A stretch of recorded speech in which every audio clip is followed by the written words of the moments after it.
Hey, it's Dawn Marie Mutello of the Life's Necessities and Luxuries channel. Today I'm covering a very special Thanksgiving leftovers Shepherd's Pie recipe. Enjoy. So I take these 12 small potatoes and I cut them into quarters. These are red potatoes. And what I like about using the small potatoes is that they cook a lot faster than the large potatoes. I do about 12. That should be enough for this dish. Be sure to add some salt in the water when you boil them because, they need some salt. So give a good dash of salt. I used regular store-bought stovetop chicken. I used the lower sodium version. You can get any one you want, but I prefer to use the chicken one since we are going to be doing a turkey-based dish. And then just follow the directions on the packaging. Next step is I take a can of whole kernel corn, and this one actually has less sodium in it as well, but that's up to you.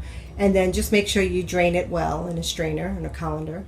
So next I take about 3 cups of chopped turkey and I'm going to put it in my leftover gravy and let it mix up for about 10 minutes just to heat through and get some of that gravy flavor in the turkey. I've also melted a stick of butter, which is going to get poured over the top of the Biscquick mixture.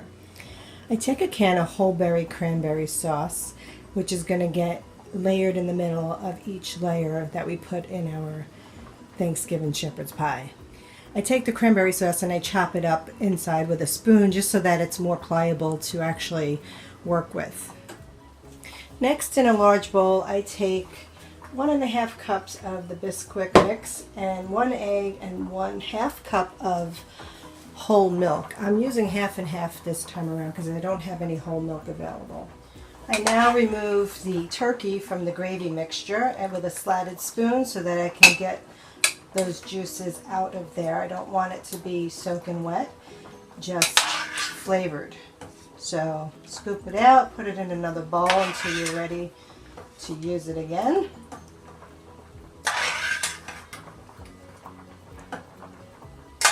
Now, if you don't know how to make your own gravy, you can always use a store-bought gravy. But this is the drippings from the turkey. I like to use a casserole dish when I make this meal. Although this is the first one I make, I usually make chicken pot pies in it. So now while I'm waiting for my potatoes to be soft enough to mash them to make mashed potatoes, I can line my first layer, and it's going to be with the stuffing. So I'll take a large spoonful, probably 2 large spoonfuls here.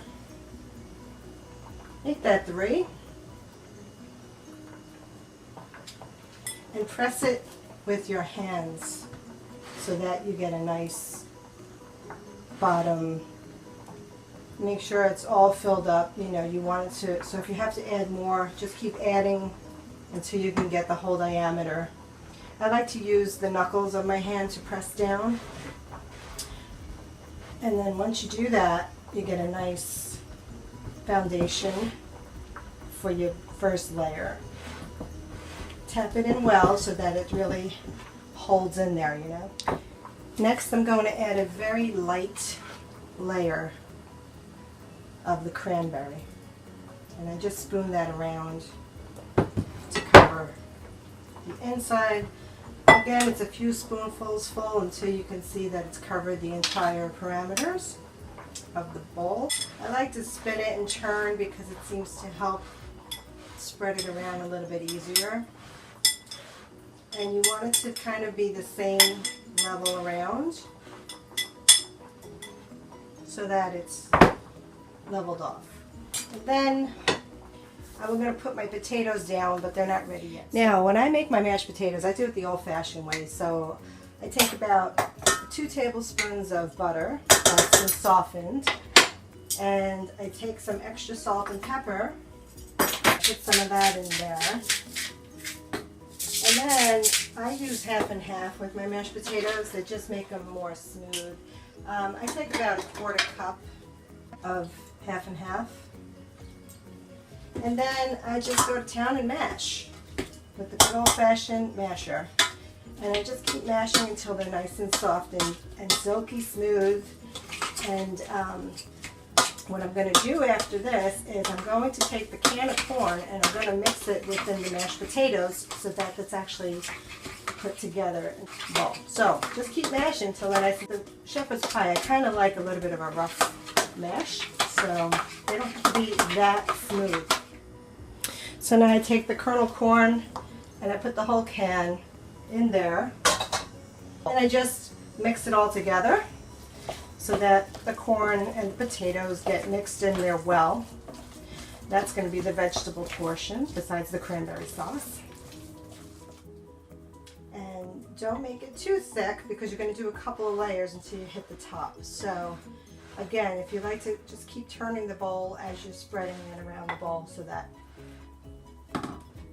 it kind of looks like that. I take a couple of scoops of turkey, more sparse with the meat because you're going to have all these other vegetables and stuff in between. And then just keep layering. Now I'm going to do another layer of stuffing. Once I put this layer down, I'm going to add a little bit of gravy to soak it through the stuffing. So you just take some more of the gravy, take a ladle, and just a little bit, just pour it around so that it kind of seeps into the stuffing a little bit. I'm going to add another layer of the cranberry.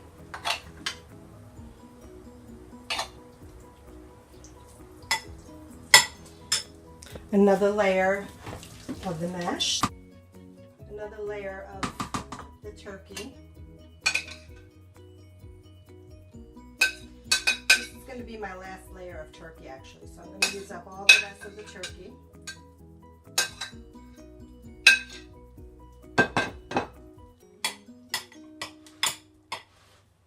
Going to add the last of my cranberry. I'm going to just lay that right on top of the turkey. I know last time I did the stuffing, but I'm going to use the stuffing on top of this section here.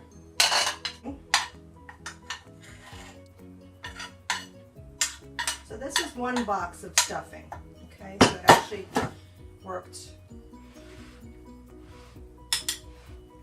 Okay? And then what I'd like to do is the last of the potatoes I'm going to put on the top.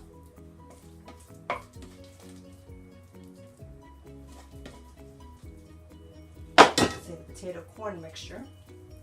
Okay? And again, I'm going to spread that around.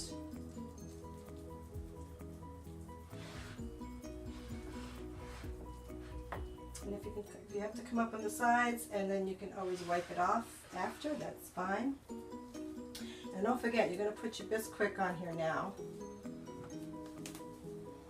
Got my Biscquick, which I'm going to spread that out over the top, but you can work with it. Nice and covered around the bowl. And then what I'm going to do is last here is to pour the melted butter over the top. I just sprinkle it on the top. Then I put that in a 350-degree oven and bake it for about half hour until the top gets nice and brown. Actually, I wound up baking it for 40 minutes until it's nice and golden brown. And cut a piece, wait 20 minutes for it to cool down a little bit, cut a piece, and then I take a piece of muffin topping to put on top. And there you have it, the Thanksgiving leftovers shepherd's pie. Thanks for stopping by.